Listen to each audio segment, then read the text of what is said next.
உங்கள் தங்க நகை விற்று உடனடி பணம் பெற மேக்ஸ் கோல்ட் கால் 04445454545. தொடர்ந்து இது பற்றிய மற்றும் ஒரு முக்கிய தகவலானது வெளியாகி இருக்கிறது. என்னவென்று பார்க்கலாம். இந்த தீ விபத்து ஏற்பட்டிருக்கக்கூடிய வேளையில் இந்த டேங்கர்களை பிரிக்கும் பணி தீவிரமாக நடைபெற்று வருகிறது. அமைச்சரும் இது பற்றி குறிப்பிட்டு பேசியிருந்தார். அது பற்றி அந்த ஒரு அண்மை தகவலை பார்த்து வருகிறோம். விவரங்களோடு இணைகிறார் செய்தியாளர் பிரபு. பிரபு வணக்கம். அதாவது 4 டேங்கர்கள தீ விபத்து ஏற்பட்டு 5வது டேங்கருக்கு பரவி இருக்கு. மற்ற டேங்கர்களை பிரிக்கும் பணி நடைபெற்று வருகிறதாக அமைச்சர் கூறியிருந்தார். தற்போது வரைக்கும் எவ்வளவு டேங்கர்கள் பிரிக்கப்பட்டிருக்கின்றன, அது பற்றிய முழு விவரங்கள் என்ன பிரபு? வணக்கம்.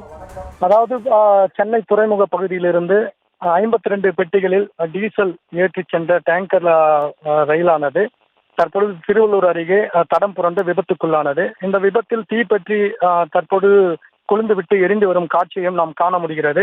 இதில் சுமார் 7 முதல் 8 பெட்டிகள் வரை தீப்பற்றி எரிந்த நிலையில் மீதமுள்ள சுமார் 44 பெட்டிகளை, டேங்கர்களை பத்திரமாக ரயில்வே துறையினர் கழட்டி அங்கிருந்து அப்புறப்படுத்தியுள்ளனர். இதில் தீயில் கருகியுள்ள சுமார் 7 முதல் 8 பெட்டிகளையும் முழுமையாக தற்போது தீப்பற்றி எரிந்து கருகி வருகிறது. இதனால் இங்க கருமேகங்கள் போன்ற இந்த புகையானது சூழ்ந்து இப்பகுதி முழுவதும் ஒரு கண்ணெரிச்சலானது பொதுமக்களுக்கு ஏற்பட்டு வருகிறது. மேலும் அங்கே பிரிக்கப்பட்ட டேங்கர்கள் பிரிக்கப்படும் இடத்தில் மாவட்ட அமைச்சரும் ஆவடி நாசர் அவர்கள் தற்பொழுது பார்வையிட்டு ஆய்வு செய்து வருகிறார். மேலும் இந்த பகுதியிலிருந்து மக்களை பத்திரமாக அப்புறப்படுத்தி அருகில் உள்ள பள்ளியில் தங்க வைக்கப்பட்டுள்ளதாகவும் அவர்களுக்கு தேவையான உணவு உள்ளிட்ட அனைத்து அத்தியாவசிய பொருட்களும் வழங்கப்பட்டு வருவதாகவும் அமைச்சர் தெரிவித்திருக்கிறார். மேலும் இந்த பகுதியிலிருந்து மக்களை அப்புறப்படுத்தி பத்திரமாக வைப்பதற்கும் அவங்களை தங்க வைப்பதற்கும் மாவட்ட நிர்வாகம் சார்பில் ஏற்பாடு செய்வதற்கு தற்போது மாவட்ட ஆட்சியரிடமும் அமைச்சர் அவர்கள் அறிவுறுத்தி வருகிறார்.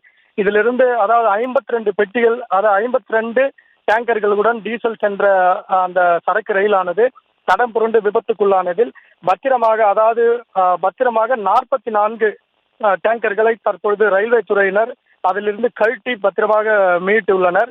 இந்த காட்சிகளையும் நாம் காண முடிந்தது.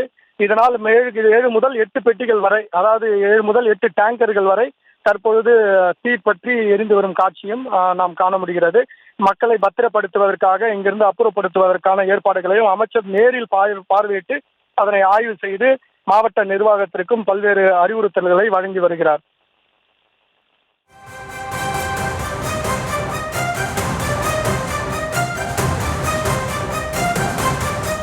விவரங்களுக்கு நன்றி பிரபு.